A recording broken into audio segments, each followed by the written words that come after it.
ஆண்டவராகிய இயேசு கிறிஸ்து நாமத்தினாலே உங்களை அன்போடு வாழ்த்துக்கிறேன். மீண்டும் ஒரு விஷயம் இந்த நிகழ்ச்சிக்கு அன்போடு வரவேற்கிறோம்.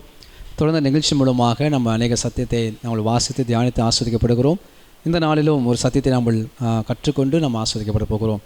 உபாகம புஸ்தகம் 8ஆம் அதிகாரத்தில் ஒரு வெளியேறப்பட்ட சத்தியத்தை ஆண்டு நமக்காக எழுதி வைத்திருக்கிறார். அந்த இஸ்ரவேல் ஜனங்களோட வாழ்க்கையில் வனாந்தரங்கள் இருந்ததாகவும் அவள் சிறுமைப்பட்டார்கள் என்று சொல்லியும் வேதம் நமக்கு போதிக்கிறது. அநேக பிள்ளைகள் வாழ்க்கையில் இன்றைக்கும் வனாந்திரம், ஏன் என்னோடய வாழ்க்கையில் வனாந்திரம், ஏன் என்னுடைய குடும்பத்தில் வனாந்திரம், ஏன் நாங்கள் இத்தனை ஆண்டுகள் ஆகியும் சிறுமைப்படுகிறோம் என்று சொல்லி அநேக பிள்ளைகள் வாழ்க்கையில் சில கேள்விகள் இருக்கிறது. அதே போல் இந்த இஸ்ரவேல் ஜனங்களும் கூட 40 ஆண்டு காலங்கள் அவள் வனாந்தரத்தில் நடந்தார்கள், அவள் சிறுமைப்பட்டார்கள் என்று வேதம் சொல்கிறது. ஆனால் அந்த 20 டேஸில் அந்த காதேஸ் பர்னேயாவில் இருந்து 20 நாட்களுக்குள்ளதாக அவள் அந்த எகிப்து தேசத்துக்கு, கானான் தேசத்துக்கு போயிருக்க முடியும். ஆனாலும் அந்த கானான் தேசத்துக்கு போகாதபடிக்கு ஒரு 40 ஆண்டுகள் சுற்றி நடந்தார்கள் என்று வேதம் சொல்கிறது. ஏன் நம்ம வாழ்க்கையில் சிறுமைகள், ஏன் நம்முடைய வாழ்க்கையில் வனாந்திரம் என்று சொல்லி நம்ம கேள்வி கேட்கிற பொழுது அதுக்கு இங்கே வேதம் நமக்கு அழகாக பதில் கொடுக்கிறது.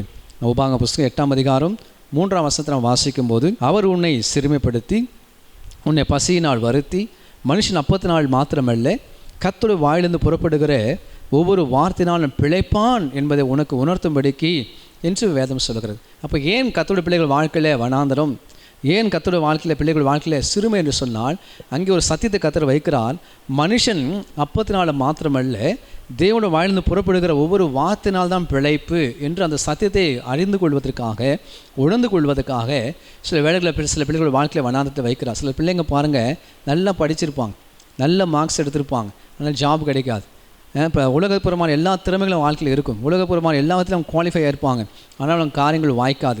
இப்படி கஷ்டப்படுகிற பிள்ளைகள் உண்டு. காரணம் என்னென்னா, அவங்க தங்கள் சுய பலத்தை நம்பி இருக்கிறபடினால, தங்கள் சுய திறமையை நம்பி இருக்கிறபடினால் கர்த்தரை புறமே தள்ளி விட்டுட்டு, தேவ சமூகத்தை புறமே தள்ளி விட்டுட்டு தங்கள் சுய நீதியையும் சுய பலத்தை நம்பி வாழ்கிற பிள்ளைகள் வாழ்க்கையில் தான் இப்படிப்பட்ட சிறுமைகள், வனாந்திரங்கள் ஒருவேளை வந்திருக்கலாம். ஸோ அப்படிப்பட்ட பிள்ளைகளுக்கு தான் கர்த்தர் சொல்லுகிறார், உங்கள் பசியினால் வருத்துவதற்கு காரணம், நீங்கள் சிறுமைப்படுவதற்கு காரணம் கர்த்தரை விட்டுவிட்டு அந்த கர்த்தரை புறமே தள்ளிவிட்டு சுய நீதியை சுய திறமையை நம்பியிருக்கிறபடினால தான் அந்த காரியங்களாக இருக்கலாம். ஸோ அப்படிப்பட்ட பிள்ளைகள் நம்ம ஒன்றை உணர்ந்து கொள்ள வேண்டும். நம்ம சுயநீதிகளை புறமே தள்ளி வைத்துவிட்டு, நம்முடைய அனுபவங்களை புறமே தள்ளி வைத்துவிட்டு ஆண்டோடைய கிருபைக்கு நம்ம அர்ப்பணித்துக் கொடுக்கிற பொழுது நம்முடைய காரியங்கள் வாய்க்கும். ஆமென், ஹல்லேலூயா.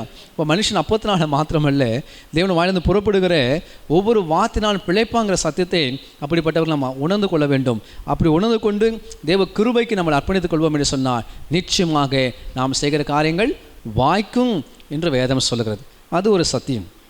ரெண்டாவது, ஏன் ஆண்டவர் கர்த்தருடைய பிள்ளைகளே சிலருடைய வாழ்க்கையில் சிறுமைகள் அல்லது வனாந்திரம் சொல்லி பார்த்தா, அதே 8ஆம் அதிகாரம் 15ஆம் வசனம் சொல்லுகிறது, உன்னுடைய பின் நாட்களில் உனக்கு நன்மை செய்யும் பொருட்டு என்று எழுதியிருக்கிறது. ஸோ எதற்காக சில சிறுமை, எதற்காக வனாந்திரம் என்று சொன்னால், இன்றைக்கு அல்ல, பின் நாட்களிலே நன்மை செய்வதற்காக சிலருடைய பிள்ளைகள் வாழ்க்கையில் ஒரு ட்ரைனிங்காக கர்த்தர் அப்படி வைத்திருக்கலாம். யோசேப்பு மேலே மிகப்பெரிய தரிசனம் இருந்தது, மிகப்பெரிய தெய்வ திட்டம் இருந்தது. ஸோ அவன் எகிப்தின் அதிபதியாக உயர்த்தப்பட வேண்டும் என்பது தான் அந்த திட்டம். ஸோ அது அந்த எகிப்தின் அதிபதியாக உயர்த்தப்படுவதற்கு கர்த்தர் அவனை ட்ரைன் அப் பண்ணினார். கர்த்தருடைய வசனம் அவனை புடமிட்டது என்று வேதம் சொல்லுகிறது. ஸோ அந்த ட்ரைனிங்காக கர்த்தர் அவனை வைத்திருந்தான். என்ன ட்ரைனிங் என்று சொன்னால், நம்ம குறைந்ததில் வாசிப்பது போல அந்த யோசேப்புடைய புறமான மனுஷன் அழிந்து உள்ளான மனுஷன் புதுப்பிக்கப்பட வேண்டும். அந்த உள்ளான மனுஷன் கிறிஸ்துவின் சாயலை, கர்த்தருடைய சாயலை பெற்றுக்கொள்ள வேண்டும். பொதுவாகவே பாடுகளும் உபத்திரங்களும் தான் புறமான மனுஷன் நம்ம அழித்து உள்ளான மனுஷனை புதுப்பிக்கிறதா காணப்படுகிறது. அப்படி தான் வேதம் நமக்கு சொல்லுகிறது. ஆசீர்வாதங்கள் கர்த்தரை ஸ்தோத்திரிப்பதற்கு ஏதுவாக இருக்கும், ஆனால் பாடுகளும் உபத்திரங்களும் தான் ஒரு மனுஷனை, உள்ளான மனுஷனை புதுப்பிப்பதாக வேதம் நமக்கு போதிக்கிறது. கர்த்தருடைய பிள்ளைகளே, நம்முடைய வாழ்க்கையில் பின்னாட்களிலே நமக்கு நன்மை செய்யும்பொருட்டாக இந்நாட்களில் கர்த்தர் நம்ம என்ன செய்யலாம், ஒருவேளை சிறுமைக்கு நேராக, வனாந்திரத்துக்கு நேராக வழிநடத்தப்படலாம். ஸோ அந்த வனாந்திரத்தில் என்ன இருக்கிறதா, வசனம் 8:15 சொல்லுகிறது, கொள்ளிவாய் சர்ப்பங்களும் தேள்களும் தண்ணீர் இல்லாத வறட்சியும் பயங்கரமான பெரிய வனாந்திரமாக இருக்கிறதா. பாருங்கள், அந்த வனாந்திரத்தில் சில வேளைகளில் சில மனிதர்கள் கொள்ளிவாய் சர்ப்பத்தை போல் நம்மளை தீண்டுவாங்க, தேள்களை போல் நம்மளை கொட்டுவாங்க.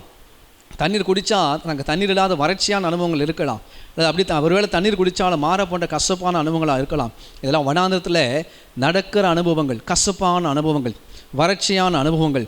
சர்ப்பங்களும் தேள்களும் கொட்டுகிற அனுபவங்கள் உண்டு. யோசேப்பின் வாழ்க்கையில் நடந்தது, தாவீதின் வாழ்க்கையில் நடந்தது. ஏன் நம்ம ஆண்டவராகிய இயேசு கிறிஸ்து வாழ்க்கையில் கூட பரிசேயரும் சதுசேயர்களும் தேள்களை போல சர்ப்பங்களை போல ஆண்டவரை தீண்டிக் கொண்டே இருந்தார்கள்.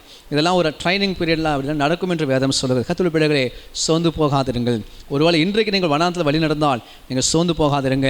யோசேப்புக்கு பின்னாட்களில் நன்மை செய்த ஆண்டவர், தாவீதுக்கு பின்னாட்களில் நன்மை செய்த ஆண்டவர், நம்ம ஆண்டவராகிய இயேசு கிறிஸ்துக்கு சிங்காசனத்தை ஆயுதப்படுத்தி நன்மை செய்த ஆண்டவர், அவர் உங்களுக்கு எனக்கும் நிச்சயமாக நன்மை செய்வார். ஸோ வனாந்தில் இருக்கிற கொள்ளிவாய் சர்ப்பங்கள் நிச்சயமாக அதுக்கு ஒரு முடிவு உண்டு, தேள்களுக்கு ஒரு முடிவு உண்டு, அந்த வறட்சியான அனுபவங்களுக்கு ஒரு முடிவை கர்த்தர் வைத்திருக்கிறார். அந்த நாளில் கர்த்தர் அத்தனை நம்மளை விட்டு புறமே தூரப்படுத்தி நம்ம சுகமாய் வாழ்ந்திருப்பதற்கு தேவன் அனுக்கிரகம் செய்வார். ஆமென், ஹல்லேலூயா.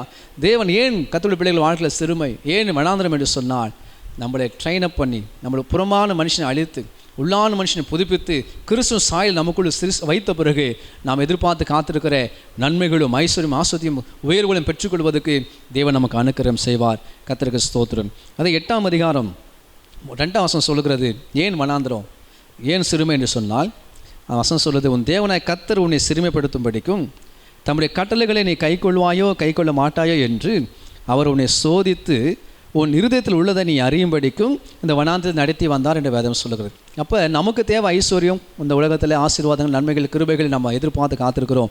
ஆனால் தேவன் எதை எதிர்பார்க்கிறார் என்று சொன்னால், அவருடைய பிள்ளைகள் அவருடைய கற்பனைகளை கைக்கொள்ள வேண்டும், அவரை நேசிக்க வேண்டும், அவருடைய சமூகத்தில் பிழைத்திருக்க வேண்டும். அதுதான் அவருடைய விருப்பம். ஸோ நம்முடைய விருப்பம் பூமிக்குரிய ஆவிக்குரிய நன்மைகளாக இருந்தாலும் தெய்வத்துடைய விருப்பம் என்ன, நாம் அவருக்குள் பிழைத்து அவருக்குள் வாழ்ந்து அவருடைய கற்பனைகளை கைக்கொள்ள வேண்டும் என்பது அவருடைய விருப்பமாக இருக்கிறது. ஸோ சவுல் ராஜாவை கர்த்தர் எளியவனாக இருக்கும்போது கர்த்தர் உயர்த்தி கொண்டு வந்தார். கழுதை தேடி போன சவுல் ராஜாவை கர்த்தர் அரசனாக அதிபதியாக கர்த்தர் உயர்த்தினார். ஆனால் அவன் பின்னாட்களிலே கர்த்தருடைய கற்பனைகளை அவன் கைக்கொள்ளாமல் போய்விட்டான் என்று வேதம் சொல்லுகிறது. கர்த்தருடைய பிள்ளைகளே, அதில் கர்த்தர் கவனமாக இருக்கிறார்.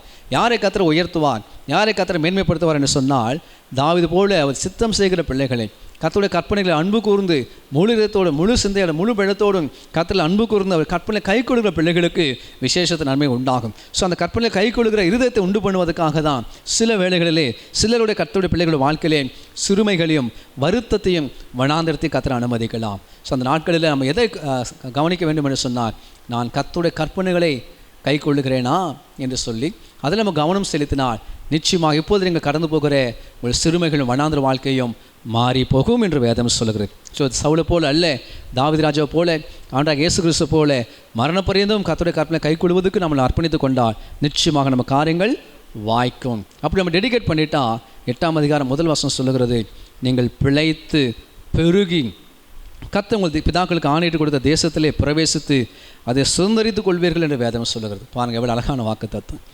கர்த்தர் நல்லவர். அப்போ நம்ம பிழைக்கவும் பெருகவும் கர்த்தர் நமக்காக நியமித்திருக்கிற ஆசீர்வாதமான நன்மைகளை சுதந்திரிக்க வேண்டும் என்பது தான் கர்த்தருடைய விருப்பமாக இருக்கிறது.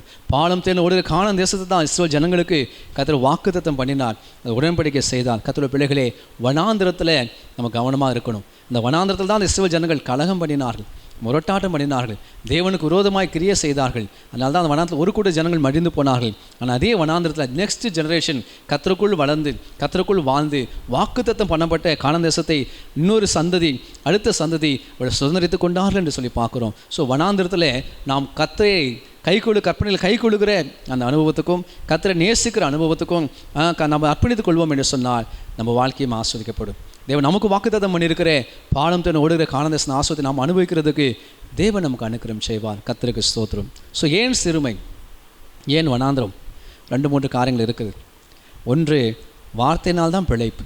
நம்ம உழைப்பினால் அல்ல, திறமையினால் அல்ல, சுயநீதினாலும் அல்ல, தேவ கிருபையினால் தான் பிழைக்கிறோம் என்பதை உணர்ந்து கொள்வதற்காக ஒன்று. 2வது, பின்னாட்களில் நம்ம நன்மை செய்வதற்காக.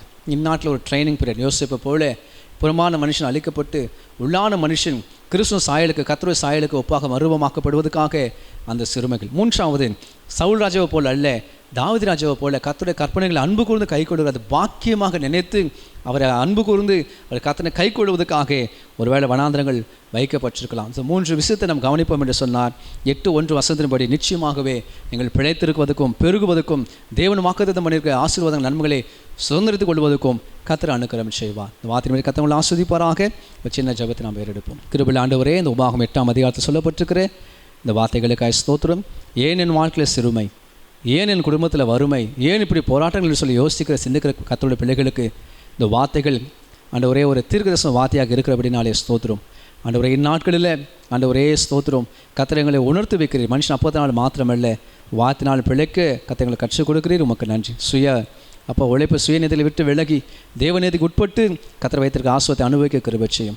பின்னாட்டில் நன்மை செய்கிற தேவனாக இருக்கிறேன். புறமான மனுஷன் கிரைகள் அழிந்து உள்ளான மனுஷன் புதுப்பிக்கப்பட கிருபை செய்யும். அந்த ஒரே சவுளை போல் அல்லப்பா, அந்த ஒரே இருக்கு ஆண்டவராக இயேசு கிறிஸ்து போல மரணப்பொறிந்த கற்பனை கை கொடுக்கிற கிருபை தார். அதன் மூலம் பிழைத்து பெருக அனுக்கிரம் செய்யும். வார்த்தைக்கிற ஒவ்வொரு பிள்ளைகளையும் தேவன் ஆசீர்வதியும். இயேசு கிறிஸ்து மூலம் ஜெபிக்கிறோம்.